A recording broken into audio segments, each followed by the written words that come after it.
लेकिन मैं एक बात पूछना चाहता हूं तेजस्वी यादव से, क्या यह सत्य नहीं है कि बिहार के लोगों को अन्य राज्यों में, साउथ के राज्यों में पीटा जाता है, उनकी तनख्वाहें रोक ली जाती हैं, उन्हें छीन लिया जाता है, उनकी महिलाओं के साथ गलत व्यवहार होता है, उनके साथ गलत व्यवहार हो जाता है। और इस बात का सबूत था कोरोना काल। कोरोना काल में क्या महाराष्ट्र सरकार ने गाड़ियां भेजी, क्या बसें भेजी, क्या हरियाणा ने बसें भेजी, क्या पंजाब ने, जो पंजाब के लोग यूज करते हैं पूर्वांचल के लोगों का, क्या पंजाब ने उनके लिए बसें भेजी? क्या भोजन की व्यवस्था करके भेजी? क्या उनको पैसे देके भेजा? नहीं, लोग सड़क पर पैदल चल रहे थे। गर्भवती महिलाएं सिर पर अपना बैग लेके कोरोना काल में रोती रोती चल रही थी, भूखी थी, पानी नहीं मिल पा रहा था लोगों को, साइकिल पे बच्चे सो रहे थे, लेट जाते थे गद्दी उसी पे बैठे बैठे, और बाप साइकिल को पैदल खींचता चल रहा था। बसों के ऊपर कैसे कैसे भीड़ लदी हुई थी। तो वो चीजें क्या तेजस्वी यादव को नहीं पता है? क्या लालू यादव को नहीं पता है? क्या जो पूर्वांचल के लोगों के साथ दुर्व्यवहार होता है अन्य राज्यों में, वो उन्हें नहीं पता है? क्या उन्होंने उसके लिए आवाज उठाई? क्या ये सत्य नहीं है जम्मू कश्मीर और श्रीनगर में झेलम, चिनाब, रावी, ताप्ती नदियों में कभी छठ पर्व मनाया गया? क्या छठ पर्व पूरे देश का त्योहार नहीं है, केवल बिहार का त्योहार है? क्या छठ केवल पूर्वांचल, सूर्य भगवान केवल पूर्वांचल के हैं? सूर्य भगवान पूरी दुनिया के भगवान हैं और पूरी दुनिया में दवा का काम करते हैं और सब जगह निकलते हैं। क्या सूर्य भगवान के त्योहार छठ को रावी, ताप्ती, झेलम, चिनाब नदियों में कभी मनाया गया? क्या श्रीनगर में मनाया गया? क्या डल झील में कभी मनाया गया? क्या बिहार का कोई नेता की औकात और हिम्मत है, उसमें इतनी हिम्मत है कि वो डल झील में जाकर, श्रीनगर में जाकर, अब तो 370 खत्म हो गई, 35 से खत्म हो गई, माननीय अमित शाह जी ने, गृह मंत्री जी ने एक झटके में सारी धाराएं खत्म कर दी और तिरंगा, राष्ट्रीय ध्वज, एक निशान, जहां हुए बलिदान मुखर्जी, वो कश्मीर हमारा था, है, रहेगा, ये दिखा दिया। क्या कोई नेता डल झील, रावी, ताप्ती में छठ का पर्व, त्योहार मनाने की हिम्मत रखता है? जानता है वहां नहीं मना पाएंगे, लेकिन फिर भी जो पत्रकार इस बात को उठाए, जो पत्रकार इसकी मांग करे, जो पत्रकार पूर्वांचल के लोगों के साथ गलत व्यवहार को दिखाए, सरकारों पर दबाव बनाए कि उनके साथ गलत व्यवहार ना किया जाए, उनके साथ अच्छा व्यवहार किया जाए, उनके साथ इंसानियत का व्यवहार किया जाए, काम तो ये मानवाधिकारों का था। क्या मानवाधिकार आयोग के चेयरमैन राज्यों के मानवाधिकार आयोग बने हुए हैं? क्या इस देश के गरीब, दलित, शोषित, पीड़ित, मजदूर, मजलूम से लाखों रुपए हर वर्ष नहीं बजट में खर्च होते हैं? मानवाधिकार आयोगों के लिए, इनकी सुविधाओं के लिए नहीं खर्च होते हैं? क्या ये मानवाधिकार का हनन नहीं था?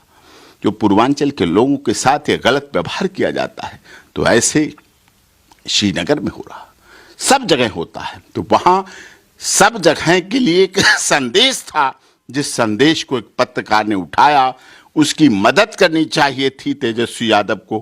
तेजस्वी यादव सुलझे हुए व्यक्ति हैं, उनकी मंत्री जो उप मुख्यमंत्री बनने के बाद उनकी मंडली है, उसमें कौन ऐसा व्यक्ति था जिसने मनीष कश्यप के बारे में उनके प्रति इतना गलत व्यवहार बना दिया? वो वहाँ का एक व्यक्ति था, लोकतंत्र का चौथा स्तंभ था, पत्रकारिता से जुड़ा हुआ व्यक्ति था। उसने कभी निश्चित तौर पर लालू यादव की भी अच्छाई की खबर चलाई होगी, कभी तेजस्वी यादव के बारे में भी अच्छी दिखाई होगी, उप मुख्यमंत्री बनते हुए, शपथ देते हुए अपने चैनल, अपने बिहार का गौरव बताया होगा उसने। लेकिन किन लोगों ने उन्हें मिसगाइड कर दिया? वो व्यक्ति तो नीतीश कुमार भी ऐसे नहीं थे, तेजस्वी यादव भी ऐसे नहीं थे, लेकिन कुछ न कुछ मजबूरियां रही होंगी, कुछ न कुछ मजबूरियां रही होंगी। कोई यूं ही बेवफा नहीं होता है। अगर तेजस्वी यादव बेवफा हुए हैं तो कुछ न कुछ तो मजबूरियां रही होंगी निश्चित तौर पर। मुल्जिम को जब कस्टडी में भी लाया जाता है, बेड़ी में भी लाया जाता है, हथकड़ी डाल के भी लाया जाता है। अगर कोई भागने वाला, हथकड़ी सबको नहीं डाल सकते, लेकिन हथकड़ी तब डाली जाती है जब उसको ऐसी अप्रेंशन हो, भाग चुका हो, भाग जाएगा तो, और भाग चुका है कई बार, तो उसको बेड़ी भी डाली जाती है। कई बार बेड़ियां हम लोग लगवाते हैं जिससे विकास दुबे जैसे न एनकाउंटर हो जाए कि वो भाग रहा था, हमने गोली मार दी, भाग रहा था, हमने गोली मार दी। तो भागने से बचाने के लिए हम हथकड़ी भी डलवाते हैं और बेड़ी भी डलवाते हैं कि साहब बेड़ी इसके डाल दो, जिससे आप ये ना कह सको भाग रहा था मैंने गोली मार दी। तो ये भी होता है। लेकिन मानवता, मानव अधिकारों की रक्षा हर सूरत में होनी चाहिए। जब तक वो कन्विक्ट हो जाता है, कन्विक्ट के बाद भी उसे कस्टडी में जब लाया जाता है तो उसे बैठने को कोर्ट में भी स्थान दिया जाता है। चाहे वकीलों को सीट ना मिल पाए, हमारे स्टाफ क्लर्क को सीट ना मिल पाए बैठने की, लेकिन मुलजिम को बैठने का स्थान और उसके साथ आए हुए पुलिस अभिरक्षा वाले व्यक्ति को बैठने का स्थान कोर्ट में उपलब्ध कराया जाता है। लेकिन सर, मनीष कश्यप कौन सा आतंकवादी था? मुंह पे कपड़ा डाल दिया गया, हथकड़ी डाल दी गई।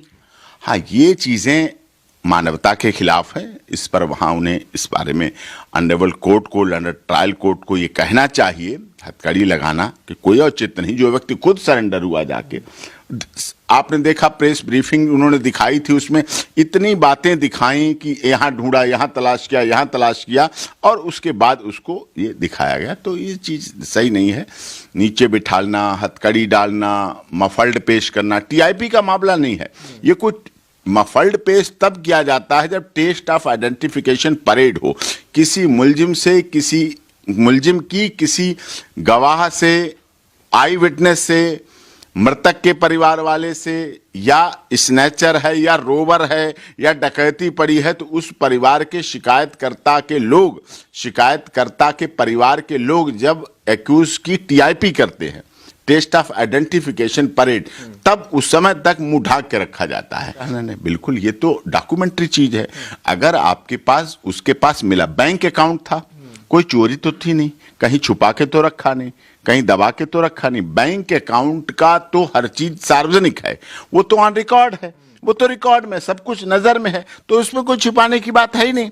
और माननीय मोदी जी ने तो सबका साथ, सबका विकास, सबका विश्वास के साथ साथ बैंकों का डिजिटलाइजेशन किया। डिजिटल मनी ट्रांजैक्शन आजकल हो रहा है, उधर से उधर आ जाता है, उधर से उधर आ जाता है, उधर से उधर चला जाता है, कैश की कोई जरूरत ही नहीं पड़ती। तो बैंक जब डिजिटल किया तो बैंक में उसमें पैसे हैं, उसके पैसे, हाँ, सोर्स ऑफ इनकम, वो पैसा कहां से आया, किसने दिया, वो भी बैंक में सबूत पे है, वो ऑन रिकॉर्ड है, कहां से पैसा आया वो सबूत में है। बस ये पूछना है इससे क्या संबंध था तुम्हारा, किससे आया। हाँ, अगर वो पैसा खालिस्तान लिट्टे से आया है, खालिस्तान कमांडो फोर्स से आया है, लिट्टे से आया है, पाकिस्तान से आया है, कोई चाइना के आतंकवादी संगठन से आया है, पाकिस्तानी आतंकवादी हिजबुल मुजाहिदीन या उससे पैसा आया है, उसने भेजा है, आपके लिए ऑब्जेक्शनेबल हो सकता है। अच्छा, दिलवा देंगे?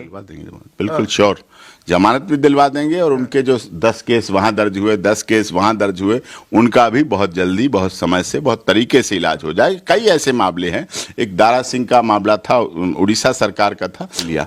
कई ऐसे मामले हैं, बिहार के भी हैं, सुशांत सिंह राजपूत वाले मामले में भी आपने देखा, वहां से वहां बिहार पुलिस पहुंची, महाराष्ट्र, मुंबई, क्या उसके साथ व्यवहार हुआ।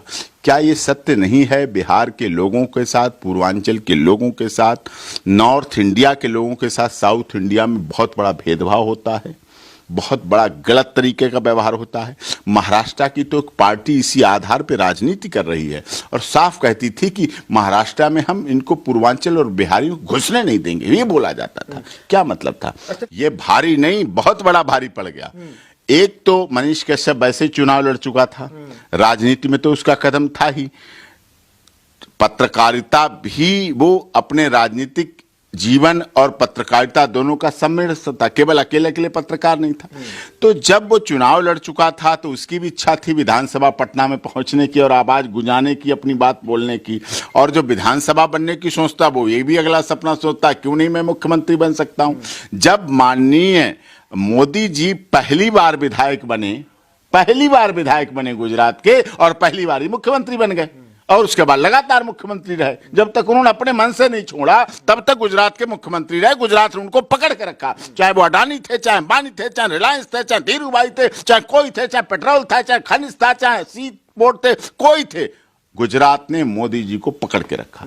जब मोदी जी ने हाथ जोड़े गुजरात से कि महाराज मुझे बड़ा प्रधान बनना है, गुजरात में बोलते हैं बड़ा प्रधान, गुजरात में प्रधानमंत्री नहीं बोलते हैं, बड़ा प्रधान, महाप्रधान फिर बड़ा प्रधान। तो तब गुजरात वालों ने कहा ठीक है, बड़ा प्रधान बनना चाहते तो चले जाओ। पहली बार आए, ये दुनिया का चमत्कार नहीं तो और क्या है। मोदी जी पहली बार लोकसभा का चुनाव लड़े, अपने राज्य से नहीं लड़े, वाराणसी से लड़े आके, कितना दूर। वहां से लड़े और पहली बार लोकसभा जीते और पहली बार लोकसभा सदस्य बनने वाला व्यक्ति सीधे सीधे एकदम प्रधानमंत्री बन गया और अब वो एक बार बने, 2 बार बने और तीसरी बार भी बनने जा रहे हैं।